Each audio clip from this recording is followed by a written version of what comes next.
Welcome back to the Basic Bee podcast. I'm thrilled to have you here, and I'm joined by my friend Laura Jawad, and we're going to be talking about SEO beyond just keywords and backlinks. So obviously that's important, that's foundational, but then what do you do after that? That's what we're going to get into. Before I bring her on, here is a quick intro for you. As an SEO strategist for female service providers and female-founded small businesses, Laura Jawad helps entrepreneurs attract more clients through the power of their websites. Laura built 2 successful businesses through SEO, demonstrating firsthand the transformative power of well-executed SEO in competitive markets. Armed with a PhD and a deep passion for helping women-owned businesses thrive, Laura is the go-to expert if you're ready to make your website the hardest working member of your marketing team. When Laura isn't creating SEO magic, you can find her working out in her basement gym, crocheting amigurumi, or reading books to her kiddos. Laura, hi friend. Hey, thanks so much for having me. I'm so happy to see your face again. I know. I was thinking this morning that it's been probably about a year since we've been face to face on a video call. Yeah. I don't think we do it unless we're recording a podcast. Which is silly. We kind of don't, but we have Voxer. We always have Voxer. Yeah. Thank God for Voxer. Yeah. All right. I'm going to ask you the question I ask everyone, and then we'll get into this expanded SEO conversation. You ready? All right.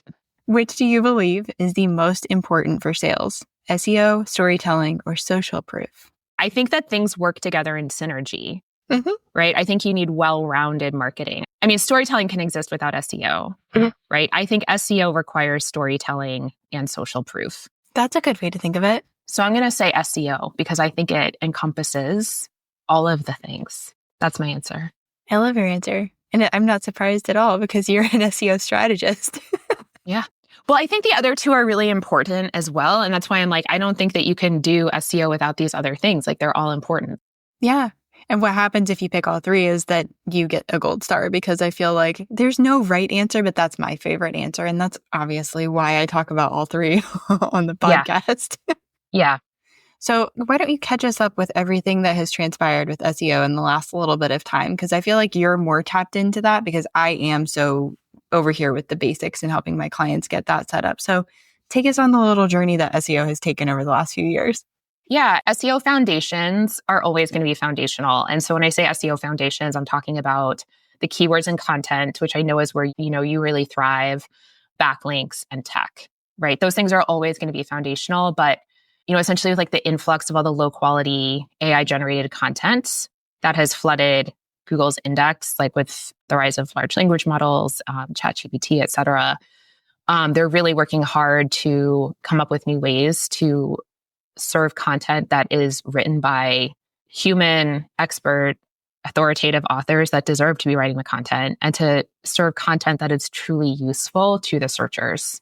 I think we sometimes lose sight of the fact that when we're doing SEO, we're really thinking about the searcher behind the click. That's Google's goal, right? Is to provide the searcher with what they want. So they've been trying to come up with better ways to basically wade through all this low quality content. They can't index and process it all. And we'll go through some of the things that they are trying, and it's been hit or miss, right? Mm-hmm. It hasn't all hit. But there are, for example, EEAT, which some of your listeners might have heard of. It's not an official ranking factor. It's not even a set of signals. It's basically guidelines they give their human quality raters to evaluate content. And it stands for experience, expertise, authoritativeness, and trustworthiness, right? They're trying to promote content that exemplifies those characteristics. And on the tech side, they're trying to align their algorithms to serve up content that their human raters view as having high EEAT. They are implementing updates to their algorithm. A lot of folks might be familiar with the helpful content update that got issued in September 2023 that was actually pretty brutal for a lot of small businesses and small websites. And so a lot of your listeners may have been impacted. I was impacted very strongly by that. A lot of folks may have been impacted by that. But they're definitely promoting more and more content that is produced by larger brands. So brand reputation is becoming more important as they're trying to, again, ensure that they're promoting content by real people. They trust brands. And then also looking at user engagement signals, and trying to determine how content is helpful. They're looking at more and more user engagement signals, how people behave once they're on the website. So it's not just enough to get the traffic, but then what's the traffic doing on the website? I think I've brought up the helpful content update, but just meaning, are you actually writing something that someone is finding useful once they get to it? And then like you're saying, beyond that, what's the user doing? Are they sticking around on your website? Are they signing up for something? Or are they dipping out after that? Yeah. So let's go with that for a little bit. What other user engagement signs did I maybe miss over, or are we seeing matter a little bit more right now? Yeah. I mean, there's an obvious one, which is like click-through rate from the SERPs, right? Like that's the first user engagement signal. But then Google is tracking as best they can how long people are actually spending on the site, how far down the page they're scrolling, whether they're clicking to continue their journey through the site. They're not tracking conversion in the sense of like, are they buying something, or they don't know what the buttons do, but they're looking to see if people are active on the page once they get there. Or are they just like hopping over and going no, and going back to the search engine results and looking for a better result? If you think about your own behavior when you do a search, you probably do end up doing that because maybe it's a hit or miss when you land on an article. Maybe it didn't quite answer your question. Maybe you had to go to a second or possibly even a third thing to figure out whatever you wanted to figure out. I'm thinking specifically last night I was looking up like cooking instructions for Brussels sprouts because I totally didn't budget my time properly. So I couldn't put them in the oven like I normally do. So I'm like, all right, what do I have to do on the stovetop? Is this even possible? So I looked up a few different recipes just to figure out which one I wanted to do and which ones I had the ingredients for and all of that kind of stuff. So it could be something as innocent, in air quotes, as a search like that, or it could be I'm wanting to learn more about SEO. I go to this article. It's maybe too jargony for me and I don't understand it. So then I have to go over to this one, still kind of jargony. So just even like start noticing what your own behavior is as you're doing a search, clicking over to something, and then what are you doing beyond that? And then too, I want to mention, I like using Hotjar for a heat map. Do you use anything like that? I have Hotjar installed on my website.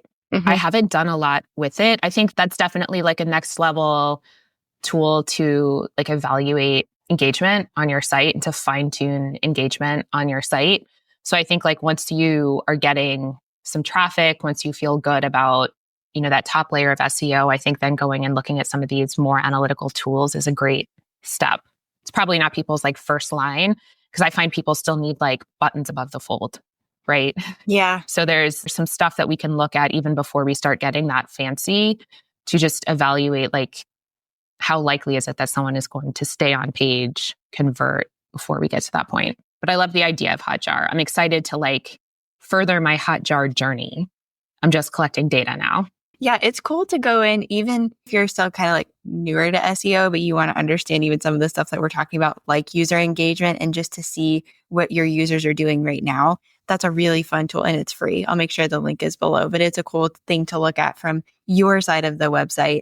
Just like monitoring and being aware of your own search engagement can be how you can almost put yourself in the shoes of the person who might end up on your website. You might want to explain just what it does. People might not know what Hotjar does. Yeah. So Hotjar, it's a heat map. It can show you what user behavior is on your website.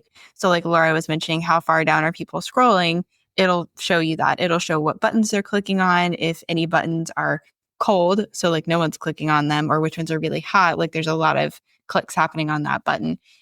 So that's one thing you get to see. You also get to see, are people, like we were talking about, jumping on your website, looking at the top, jumping away? Are they on different blogs and they're actually hanging out on the blogs, watching the video, maybe reading everything, clicking over to another blog? Like what is their behavior on your website? And you get to see that with this really cool color-coded map. And you can watch videos, right? You can watch videos of individual users. Feels a little bit creepy, but it's kind of cool. Yeah. Oh, I'm here for it. I love it. It's pretty neat.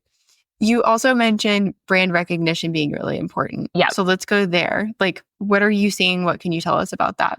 So there was this article that came out. It was in the last year. I don't know if you saw this. I think HelloFresh was the publisher, but they analyzed like the top 10 search results for like 200,000 searches and found they were overwhelmingly owned by the same 16 companies. I mean, they own probably hundreds of brands, but those brands dominate search results overwhelmingly. Well, like I'm not going to go head to head with like Healthline. I think we can learn some stuff from that. And so some of the things that Google looks at with respect to brand are one, branded searches. So how many people are searching for your name or your brand directly or your branded products? That's a huge signal to Google about your brand. Second is like a multi-platform presence. Like, do you have socials? Are you active on socials? Or are you active on YouTube? Are you active, your podcast? But like, are you active in other places other than your website? Because real people, real brands are active in places other than their website, right? It's reviews on your website or on third-party review sites, media mentions, your appearances as a guest on podcasts. It's essentially your online ecosystem, right? And the broader that is, the more consistent that is, the more you're going to look like a real brand. I feel like I've kind of done this backwards because I did do a lot of the podcast guesting. I did do a lot of being on my own podcast, making sure I had an online footprint. And then I was like, oh yeah, I need to make sure that my website SEO is good. So I almost feel like I did this in the complete reverse order. Yeah. Obviously, I encourage people to start with the website because when I think of an online ecosystem, like the website is the hub. Mm-hmm. To me, it's like a hub and spoke model, right? The website is the hub, and then all these other platforms extend from the website, and you should have links from your website to the other properties in your ecosystem. And you should always be referring back to your website and asking people for links back to your website, not necessarily the other properties in your ecosystem. Right. So to build that as an example, when I go on a podcast, I would want someone linking to my website for sure. And then if they do Instagram or the podcast, that's just kind of a bonus. But I really want them linking to my website. Yeah, that's what you're meaning by like other properties. Yeah. And if I was you, I would be asking your guests to link to the show notes on your website as opposed to linking to the Apple podcast player directly. Yeah. I have like a media page on my website. And when I link to this episode, I'll link to your website. And I always do that as a courtesy. That's the place where you want to be driving traffic. Yeah. And that definitely helps make you look like a really great podcast guest too. And that's one thing. That's why I make sure that I blog about every single podcast episode, because I want to share that link where I have the audio embedded and eventually I'll have videos embedded there too. But I want that to be the piece that's ranking, not the Apple Podcast link, not the Spotify link. Yeah. And you have your subscribe links there, like everything is there. So if someone gets to that and they want to listen to it in their Apple Podcast player, if someone took the trouble to click over to your website, they can take the trouble to like make one more click over to the Apple Podcast player. It's so beneficial for your SEO. It's almost like we want to route people to our website first, like go to the website and then go check out these other things. Yeah, it should be the hub. Something that it's like a little pet peeve of mine is when I listen to like PR experts talking about how like all these PR opportunities are like great for your SEO, right? And it's the only thing they ever say about SEO. And I'm like, it's great for your SEO if you have an optimized website.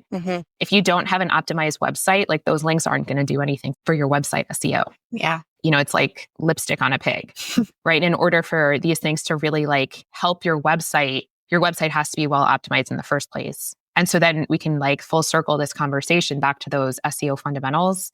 Those have to be in place. And then you can work on all this branding. You can make sure your user engagement is in check. And that will really take it the extra bit. I was at MozCon earlier this year, which was so cool. And I heard a terrific talk. I wish I could remember the details. My short-term memory is like in the pits. I think this is perimenopause. But just to acknowledge that I'm talking about someone else's work here, but they had a great infographic looking at what it takes to get indexed, really to show up in like the top 20 to 50 Google results, what it takes to then get into the 10 to 20, and what it takes to get in the top 10. And essentially it's that like those fundamentals will get you into the index. That is the minimum technical expectation for your website that Google requires to index you. Your keywords and content will get you into like that top 20 to 50, maybe like 11 to 50. But in order to get into that top 10 spots, especially in competitive markets, like that branding has got to be in place, like that user engagement's got to be on point, right? That's kind of the icing on the cake at this point. And I thought it was just such a neat visual of how the fundamentals and the updates of the last year or so really play together. You've got questions. You want to know what SEO is, what it can do for you, why you need it like yesterday, and what it's actually going to require from you and your team should you choose to start doing SEO. Because social you're kind of over it. You're tired of throwing more and more money at ads and of needing to post like 1,000 reels a week just to get in front of more people online. Good news, it's never too early or too late to start with SEO, and you do not have to dive into this alone. Bonus, I love answering questions. Starting this November, you can get me as your personal SEO pro and dedicated question answerer in SEO and Grow, my 3-month group coaching program for CEOs who want to monetize their magic and stop giving all their precious time to the algorithm. You'll find all the links and things below. Yeah, they do work well. I mean, definitely don't do what I did unless you're already in it, and then just know that there's hope.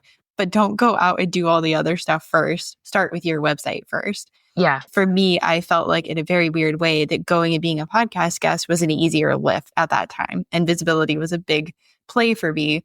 And I still should have had that on my website first. So learn from what I did. Do what I say, not what I have done. Yeah. And definitely make sure you're running everyone through your website. So like one example of something that I like to do where I don't see everyone doing this is your Instagram link in bio. Make sure that's going to your website. Build that page on your website. Don't do Bitly and Linktree and all these things. Sure, they look cute, they sound fancy, whatever, but it's a much better visibility play, marketing play, SEO play to have that on your website. And you can do stuff in a really nice, neat, clean, cute way. You know what? So I have my own link in bio on my website, right? Like to me, I just like making my own stuff. So that was always a no-brainer for me, but it was like a head scratcher to me, like why it was like better for SEO. It's a no-follow link. Like the link itself doesn't carry a lot of authority, but understanding now that with the new update in the last year in particular, Google's actually tracking clicks to your website from other places, especially in Chrome, right? This is all this stuff that like came out in the Google trial, but Google is tracking clicks to your website no matter where they come from, even if they don't come from Google. So it makes sense to me now that it's just like any clicks that you can drive to your website are going to increase those engagement signals and thereby increase your SEO. I think until those systems were in play, it wasn't clear to me like how like using your own custom link page like helped your SEO, but with like the newer algorithm changes, it makes a lot of sense to me. Yeah, that does help probably click in a lot of people's brains. For me, it was really like I wanted the page to look how I wanted it to look. And I wanted to be able to like go in easily and at the drop of a hat, like, oh, this launch is over. This one is beginning. So I want to make sure that this is here. I just felt like I could do more with it on my website. And I knew that internal links were really important too. So for me, that was like something that just naturally worked in my head. But that's good to hear that it's a little bit easier to follow now of like why it's important. And I always feel like Google and all the search engines really want to see that. I think of it like there's a party happening on your website and there's all these different indicators, like people spending time, clicking through, hanging out, referring to you, all these things. And so Google just wants to know where the party is. So by you continuously having something happening over there, whether it's backlinks or whatever, then you're sending out the balloons that everyone knows where to go. Yeah. I mean, I like to say like your website has to be a destination. I think you're saying it in just like another way, but like exactly, you need to create a website that is a destination and you need to drive people over there, and Google's paying attention to all of that. And so that's where, you know, a lot of the keywords and content comes in, but also the PR, the branding, like how can you drive clicks over to your website? Yeah, I love that. All right, let's go chat about generative AI, which is not my favorite things to talk about. So what can you help us glean from everything that's been happening in the space with SEO and with AI? I mean, AI is like such a big topic, right? Like, are we talking about ChatGPT? Are we talking about AI overviews? Like, let's stick with like ChatGPT and just specifically, I get a lot of questions from people about blogs and writing blogs with ChatGPT. So let's go there and explore that for a little bit. Yeah. So one, a lot of the updates in the last year are driven by the influx of low quality, mass produced content produced by these models. So the effect that they've had on SEO, on the search algorithms, is enormous, right? They've been driving a lot of change. For the individual user, and we've covered some of that already, for the individual user, so Google doesn't have an official stance on AI, right? Google says, we don't care how your content is produced as long as it is helpful for users. So that is the official stance. I think there's a lot of people Well, first of all, anyone who's using ChatGPT to produce content at scale, that's just not going to work. It's not helpful content, right? Mm-hmm. You have to keep in mind that anything written purely by ChatGPT has already been written about before, because ChatGPT doesn't come up with new ideas. It's really good at regurgitating new ideas. I use ChatGPT. Like, I am always in ChatGPT. I freaking love ChatGPT. And I use it as literally as a language model. So I use it to get over my writer's block. And so I'll say, I want to write a blog post like specifically about this stuff. Organize it for me. And it'll help me organize an outline. And then I'll say, okay, in this section, like, here are the points that I want to cover. Give me a draft. And it'll give me a draft. Like, it's a predictive language model. If you say, write me a sentence about XYZ, it'll write you a sentence about XYZ. And sometimes, like, having it do that, getting something on the page is so helpful for me. Like, it's still my ideas, but I used the language model to write the sentence. Mm-hmm. I didn't use the language model to generate the ideas. Do you know what I mean? Yeah, totally. And I think that in that case, like, I'm producing content that, one, I'm heavily editing after it comes out. So it's not going to sound like a robot wrote it. But two, it's also my ideas. And so when Google's evaluating content, like, they're looking for information gain. They're looking to see if anything original is being produced by this piece of content. And so if you're using ChatGPT to organize your ideas, your own ideas, then, like, you'll pass that test, right? And if you edit it so it doesn't sound like a robot wrote it, you don't use all the, like, stupid words that, like, ChatGPT uses all the time, like delve and treasure trove and boost and sure. I mean, I have a whole list actually that I've fed it, and I say never use these words. It's in my universal instructions for ChatGPT. Oh, smart. But I think it can be really useful. Mm-hmm. I think if you are using it to just say, like, write me a blog post about the benefits of massage, and you go and put that on your website, you're not going to get any traction from that. It's not going to be helpful. Again, like, back to the thing that they want. And it doesn't with the EAT, like, it's not putting your spin on it at all. Yeah. If you are writing on a topic that is sort of like not the most original topic, but is something that your people would find helpful. So let's say, like, you still want to write a piece about, like, the health benefits of massage, then you need to, once you get that content from ChatGPT, you need to infuse it with the EEAT. You need to include stories from your practice. You need to talk about your own experience, right? Like, you've got to infuse it with touches that make it yours and, like, provide a perspective that AI can't offer. So I think ChatGPT, it's like any tool. It can be, like, wielded well, and it can also just be like an absolute dumpster fire.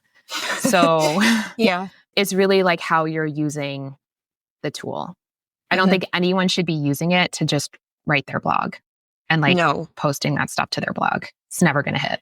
It's not good. And it's also like your name is still on that. So Google is therefore thinking that you're the ding dong using, like, delve all the time.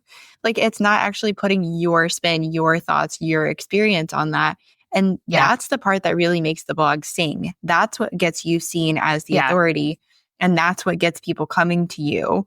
And there's your storytelling element, right? Yeah. So, I mean, I don't think every blog post necessarily needs a story, but it either needs a story or it needs your perspective, your interpretation. It's got to go through the filter of you. It cannot just be, like, I think the era of writing encyclopedic content to rank on Google is over. Yeah. And I'm mourning that because I love writing dry encyclopedic content. I know some people, that's their jam. I mean, my background is academics, right? This is how I was, like, trained to write that way. It's not going to hit. It's not engaging. It doesn't exude, like, the experience or expertise. It takes more. So let's say I am a solopreneur who is hearing you and me talk about all this stuff, and I'm shaking in my boots. What advice do you have for them? Like, what starting point might you offer them? Let's say that they already have good on-page SEO, that their foundations are very solid. What could they do now? If their foundations are already solid, then I would say the next thing to do is pick your next platform. And by platform, that could be a social media, LinkedIn, Instagram, whatever, but it could also be consistent podcast guesting. You just have to find another way to get your name out there. And I think it's beautiful actually, because it's like the synergy of SEO and PR and branding. And it's got so much wonderful short-term ROI because you get that immediate exposure to a new audience, right? But you're also driving clicks to your website in the near term. And you have that long term for the backlink. Plus you're networking with like a podcast host. It's awesome. So I think that if your website is solid, the next thing that you should be doing is investing in your PR and your sort of multi-platform. And you don't have to do them all at once, but like pick something that you can start doing at some consistent interval. Yeah. And if you're listening to this and you're like, I don't even know where to go, I'm going to make sure to link Letitia's episode because she goes into the different channels that are available to us. So maybe that'll get your wheels turning even beyond what we've talked about in here. Yeah. There's more than one way to SEO, right? And here's what I want the takeaway to be is that like Google is increasingly rewarding people for the work they're doing off of their website. So once your website is in shape, you have to go find like another place to stake your flag and like start expanding your digital ecosystem. I love that. And doing it intentionally, not just like, I'm going to throw something out on Instagram. I'm going to go post on LinkedIn. Well, that's why I'm saying pick one platform to start with, right? And start doing it consistently and well. And as you have capacity, you can grow it or repurpose it. But like just pick another place where you can be showing up. I love that. This has been really helpful. And I think it definitely does give someone like, okay, here's thing one, shore up your foundations. Here's thing two, pick one platform and just go all in with that. Don't make it so complicated where you are throwing spaghetti at the wall of social media. Like pick one thing. Could be social, could be podcast, could be YouTube, could be whatever. And just really like hone in your SEO on that platform. Where can all of our friends come find you? Because I know they're going to be like, I want more. Tell me more. Yeah. Well, of course, you can find me on my website, right? Like that's where I would prefer that you go find me. And we'll share some links below. Specifically, I'd love to share a resource with your community, if that's okay. So I'm offering my SEO Simplified Keyword Research Guide. And so that's a 4-step framework for choosing SEO keywords for your website. Because again, like the user engagement, the branding, like it's all super sexy, but like if foundations aren't there, then none of it matters. So like start with your keywords and content. So I'll share a link for SEO Simplified, which will take you to my website. And then you can also find me on Instagram, also on LinkedIn. I love it. Thank you so much for joining me and having this conversation and helping us all catch up on all the SEO stuff. Yeah, absolutely. Thank you for having me. Of course. All right. I'll catch you next time.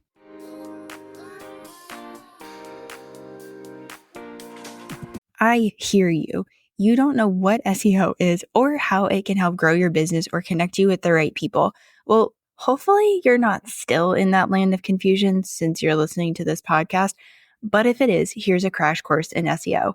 SEO is simply how you show up as the answer to a Google's question. By using keywords strategically on a page, that page can show up 24/7 in front of the right person who's searching for the thing you have.